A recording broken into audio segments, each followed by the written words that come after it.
Welcome to the Shreveport Connection. This is Tommy, and this video is on your Smackdown spoilers, your superstars.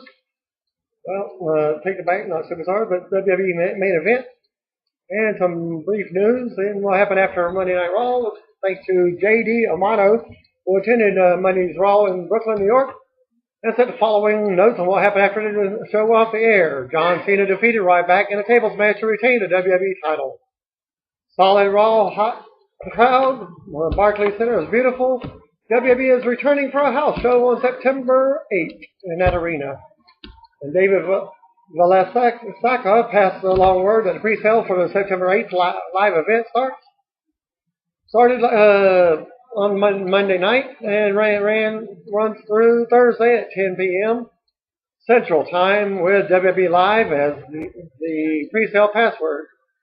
Once he heard the dark match with John Cena versus Ryback, my group and I left and headed towards the back of the arena where a small throng of fans gathered. Josh Matthews took a dive and signed a few ticket stubs, took a picture with a young fan and rushed back to his car. Michael Coleslaw walked by along with JBL. They seemed to travel together. Interesting to note here, CM Punk walked right out of the arena into a yellow cab. AJ and Big E also departed in a yellow cab. A black Jeep pulled out of the arena. Some of the fans said Brian, hard to tell as the windows were tinted. As the Jeep pulled away, the passenger started a yes taunt. Paul Heyman came out to what appeared to be his two kids. The crowd booed the guy, but calmed down as there were children around him. The star of the night was Cody Rhodes. His car was near the crowd, and some kids rushed to him. He signed ticket stubs, took pictures, and went into his car. Thus his face turned. I understand that these guys and gals had a rough night last night, so I didn't expect much. I really appreciated the little wave from John Cena and Randy Orton's there, and walked away towards his bus. Sheamus was about to taunt a fan, but didn't bother fueling the gasoline there. The crowd was hot inside and out. And for Charlotte, North Carolina, a judge has issued an arrest order for the former professional wrestling champion, Ric Flair, for not paying his estranged wife more than $32,000 in spousal support. The Charlotte Observer reported that Flair, whose real name is Richard Morgan Flyer, is how it's spelled, was ordered to pay $4,000 a month to Jacqueline Beans, who filed a legal separation last summer. Court documents say Flair didn't pay $32,352.51 following two court orders. Documents say that the arrest order was issued on July 3rd, but Flair can avoid jail if he pays what he owes. Beans was charged Tuesday with making harassing phone calls. She's accused of making a series of phone calls to Flair's girlfriend. Beans was released on a $500 unsecured bond, and her attorney calls the charges unfounded and outlandish. Of course, when you're going through divorce and what have you. The dark match main event for the Smackdown taping was Sheamus, Randy Orton, and Chris Jericho versus Dean Ambrose, Seth Rollins, and Roman Reigns in a six-man tag. Bobby Lashley, a.k.a. Franklin Roberto Lashley, is 37 years old. Turned 37. He was born July 16, 1976. Lashley won 2 MMA fights in June. He defeated Kevin Esplund by submission at Titan FC on FC 25 on June 7th. Then defeated Matthew Larson by submission on June 29th at GWC, the British Invasion event. The late Terry Gordy of the Fabulous Freebirds died on that date, July 16th. His death was at the age of 40 was attributed to a heart attack caused by a blood clot. Gordy's son Ray worked for WWE as Jesse Slammaster J. I remain hopeful that this will be the year that WWE inducts the Freebirds into the WWE Hall of Fame. Bob Orton Sr. died on this date in 2006 at the age of 76 and suffering suffering a series of heart attacks. The late pro wrestler is the father of Bob Orton Jr. and Barry O. of WWE fame. And he also has a daughter, Rhonda. He is the grandfather of WWE star Randy Orton, the Viper. FSW ran in Mesquite, Nevada on July 13th with the following results. Kevin Nash defeated Tyson Prince by disqualification. John Morrison defeated Kenny King from TNA. Eugene, Leon Hayter, and Greg Romero defeated Vegas Originals. Sugar Brown and Seacow beat Willie Mack and Remy Marcel. Jack Manley fought Bryce Harrison to a no contest. Reno Scum defeated Rockness Monsters. Suburban Commandos and Paul London and Brian Kendrick tagged again to retain the FSW tag titles. Disco Inferno defeated Michael Modest. Alcatraz defeated Clutch, and Bruce Harrison defeated Jeffy. Gregory Sharp and Funny Bone in a No Limits title match. Watch FSW online at, and I'll put the link here, youtube.com, Future Stars Wrestling. And thanks to the results posted by Joe D. There were no pro wrestling shows, so listen for ESPN Classic on Tuesday night. Big Show will be returning on Monday's Night Raw. Chris Jericho finished up with WWE for now at last night's tapings, as he tweeted, "So long to at WWE for now, 2013 was one of my favorite in-ring years ever. Thanks for always sticking at Y2J, and see you on the road soon with at Fozzy Rock." WWE is reporting that Randy Orton suffered a cervical strain and cervical neuropraxia at last night's Smackdown tapings. Orton tweeted Wednesday morning, "Hey, remember when I said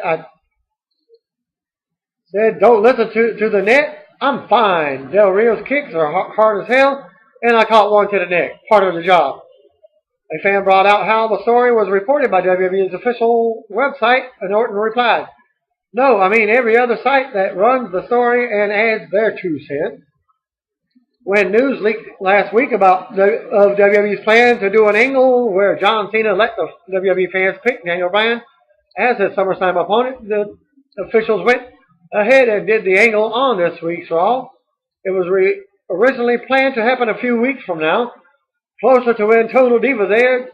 The feeling at Raw was that they wanted to put the official SummerSlam main event out there as early as possible, and they did it. The decision to have Randy Orton win in the bank goes back 2 or 3 weeks. The officials felt that they should do it because nobody would see an Orton win coming. One of the reasons Orton has lost a lot lately is because they felt they needed to bring him down to build him back up."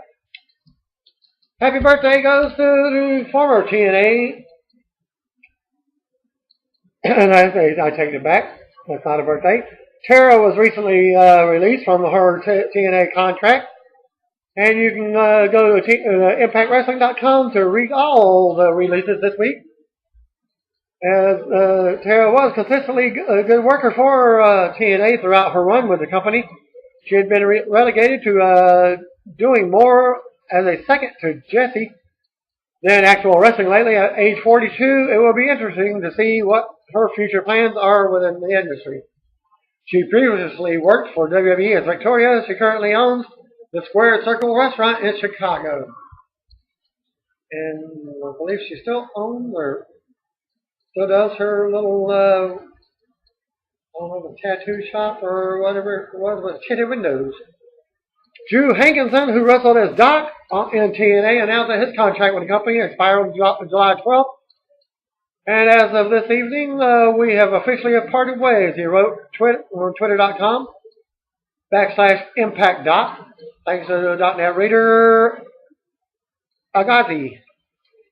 Hankinson also worked as Luke Gallows and Festus in WWE. He is a talented big man, and I never felt like TNA used him to the best of his abilities. One can only assume that this is another case of TNA trimming expenses. I mean, they should have at least let him work out the deal with Ace and Ace. He'll actually kick him out. That's what he was doing lately. The restructuring within TNA has led to a number of wrestlers being released from the contract or the company allowing talent contracts to expire. It is also affecting the office side of the company. Multiple sources report that Bruce Richards Sr., the Vice President of Programming and Talent Relations, who is also among the office personnel asked to restructure the deal. Pritchard is said to have rejected that request and is believing that his days with TNAs are coming to an end, and barring an unexpected twist, he has been also released. Meanwhile, other TNA agents were also asked to restructure their deal to a per-night agreement. The word in TNA is that D'Lo Brown has agreed to the per-night agreement recently, only to be fired by the company shortly thereafter. An attempt to reach Brown for a comment on his status was not successful. TNA officials have been restructuring the company, which is why several talents have been released on the contract that have expired lately, and this has also led to changes at departures in TNA offices.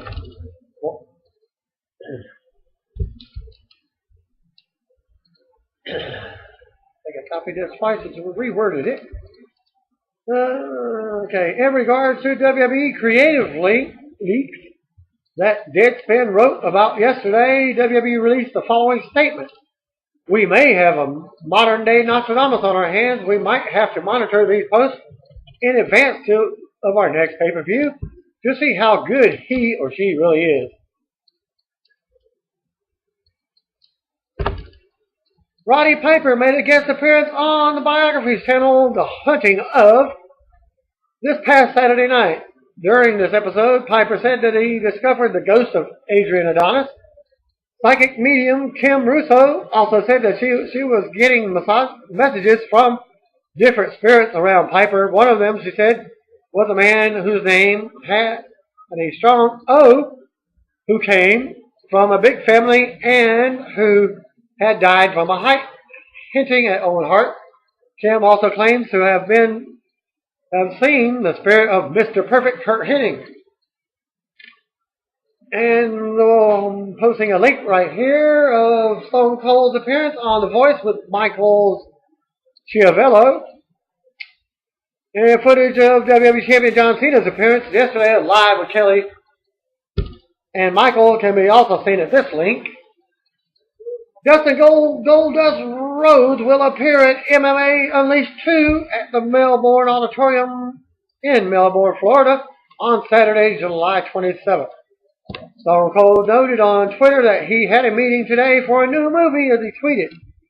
Headed into meeting for a bust-ass kill-em-all action movie this summer. Gonna be some cattywampus ass whoopers on this some bitch. And Zach Zimmerman is at the Smackdown tapings in Providence, Rhode Island, and has set the updates for the main event taping. Dark match. Sin Cara defeated Ted DiBiase Jr. and Sin Cara won with a senton bomb in about a 5-minute match. And the main event taping showed Christian defeating Fandango. Christian went over with a roll-up in about 8 minutes. Match number 2, Layla and Natalya defeated Alicia Fox and Oksana. The babyfaces duo won in about a 5-minute Basic Divas match. Justin Gabriel in match number 3 defeated Heath one-man band Slater with Drew McIntyre and Jinder Mahal in the corner. Well, it actually ended in a no contest when the Wyatt family attacked. Great reaction, and the Wyatts laid out all 4 guys and stacked the bodies in front of Bray as he cut the promo. Usual great stuff from the act. The crowd was receptive and gave him a big applause when the lights came back on after the end of the segment. And the same person, Zach Zimmerman, was at SmackDown tapings again and posted the SmackDown. Spoilers, the building is packed, but it's not sold out. Like about 7/8 full. Show open with Teddy Long in the ring. He announces that Vince McMahon was in the building to give him a job evaluation. He asked if the crowd thought he should be the permanent GM. The crowd responded positively. He said, "This would be the best SmackDown ever." Well, he gets an interruption from Booker T's music, and he makes his return after his surgery and what have you. Booker thanked Teddy, but said he would be resuming that general manager duties. Another interruption by Vince McMahon, who said there could only be one. He asked what they have to offer. Teddy announces Curtis Axel versus Chris Jericho for the Intercontinental title. Booker announces Alberto Del Rio versus Randy Orton. Enter Brad Maddox, who said he already thought of those matches, and announces the Smackdown return of Rob Van Dam, Big Pop. And Vince teased all three and announced that the new SmackDown general manager is none other than Vicky Guerrero. And she is not fired from WWE, just moved over to SmackDown again. Big heat. And no chance followed. Vicky cuts a promo on how she's back and she hates all of us, which drew some major nuclear atom bomb heat. And Dolph Ziggler in the first match defeated Jack Swagger with Antonio Cesaro and Zeb Coulter. Ziggler won after hitting the zigzag in about a 4-minute match. Cesaro and Zeb were sent backstage after Cesaro pulled Ziggler off the apron into his uppercut. After the match, Ziggler cuts a quick promo about dumping AJ. He said he should have done it sooner. AJ was watching backstage with Big E and went nuts. She beat up a chair and even attacked Big E eventually. He hugged her and then they had a moment. They were about to kiss when Langston pulled away and kissed her on the forehead instead. And there was a non-televised entrance for the Shield. The Usos' microphones didn't work for the entrance. It was really staticky. It was is that a word? Is it now? It is now. Match number 2, Seth Rollins and Roman Reigns defeated the Usos. Versus the Usos never started because Dean Ambrose ran in. Mark Henry made a save to a huge pop, babyface turn. The Shield retreated back up the stands and sent as babyface held strong in the ring. Match number 3, Daniel Bryan defeated Wade Barrett with a LaBelle lock. Borg Island lock in a 5-minute match. Unbelievable reaction from Bryan. Very huge pop arena wide. Yes, and Daniel Bryan chants. No need for audio sweetener with this one. And the crowd was great tonight. Miz TV with Paul Heyman. Epic non-response for Miz's entrance. Great heat on Paul. Paul put over Brock Lesnar and offered Punk a piece of advice. Stay down. Paul threatened as if Punk ever showed his face again, he would be victimized by Brock Lesnar. More brilliance from Heyman. Miz was lame and then they all left. On his way up the ramp, Heyman interrupted Miz, leaving and brought out Curtis Axel. He and Miz exchanged looks but passed each other on stage. So we get Curtis Axel with Paul Heyman pinning Chris Jericho in about a 10-minute match to retain the Intercontinental title. Decent back and forth match that Axel won with his Hangman's finish, facebuster. The crowd went bonkers for Jericho's offense. The pop on the wall being applied won't be sweetened. Unreal. There seemed to be no connection between Axel and the crowd post-match. Ryback came to the ring and hit Jericho with the meat hook and shell shock. Damian Sandow came to the ring. He said he didn't screw Cody, so he couldn't understand why Cody attacked him Monday. However, he wasn't going to spew angry rhetoric at Cody because that's what makes him different from us. He said he and Cody were still best friends, and he invited Cody to join him in the ring. Cody entered, and Sandow said he forgave Cody. He offered Cody a metaphorical olive branch in the form of the offer to be the guardian of the case. Cody, you earned this, Sandow said. Cody then attacked Sandow, but Sandow quickly escaped and ran into the back. Unimpressive reactions for Cody. RVD beat up Darren Young with Titus O'Neil. RVD won with a 5-star splash in about a 5-minute match. A showcase match for RVD, who used all of his standard spots. Backstage segment with new general manager Vicky Guerrero had security remove Teddy Long from the building. A brief graphic hype that Big Show will be making his return to Raw this Monday. And your main event, Randy Orton pinning Del Rio in a non-title match. Orton went for the clean went over clean after an RKO in about 10 minutes. What you expect from these two, I still don't like how frequently champions lose non-title matches. And that was the end of the Smackdown.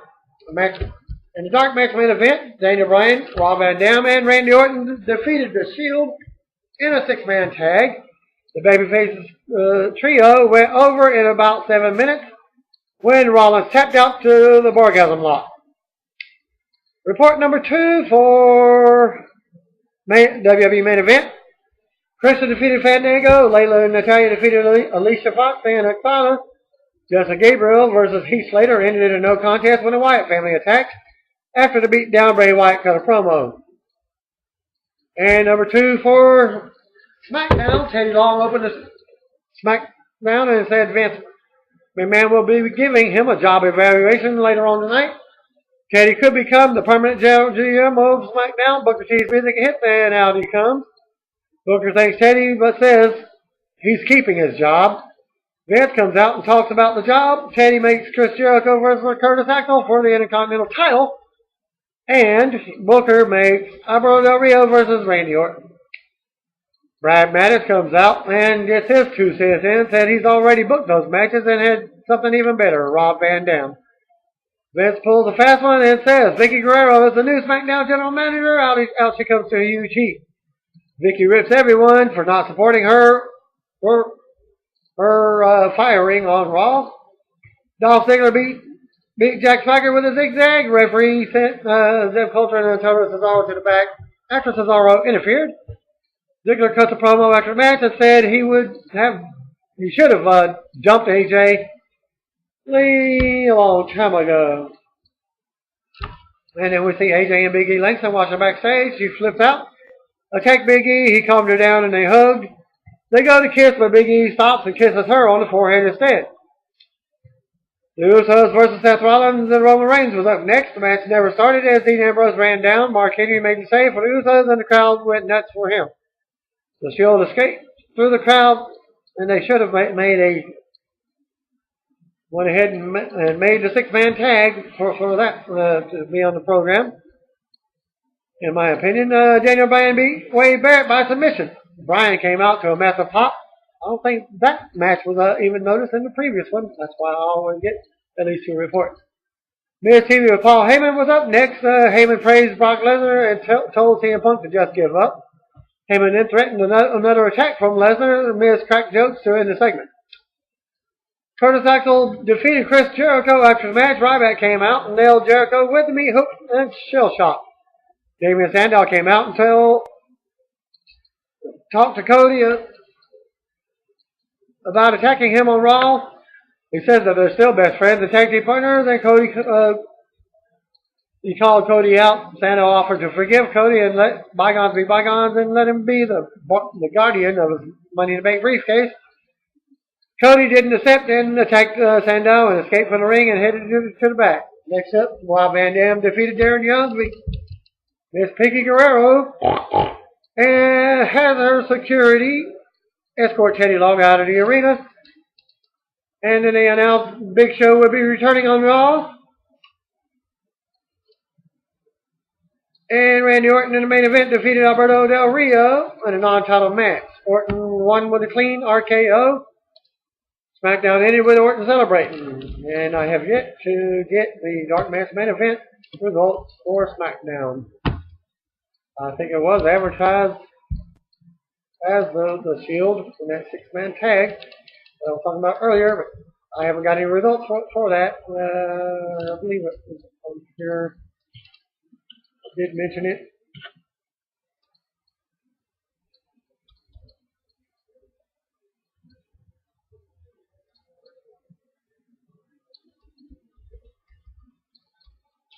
Well, anyways, I'm not seeing it, and I do apologize for that.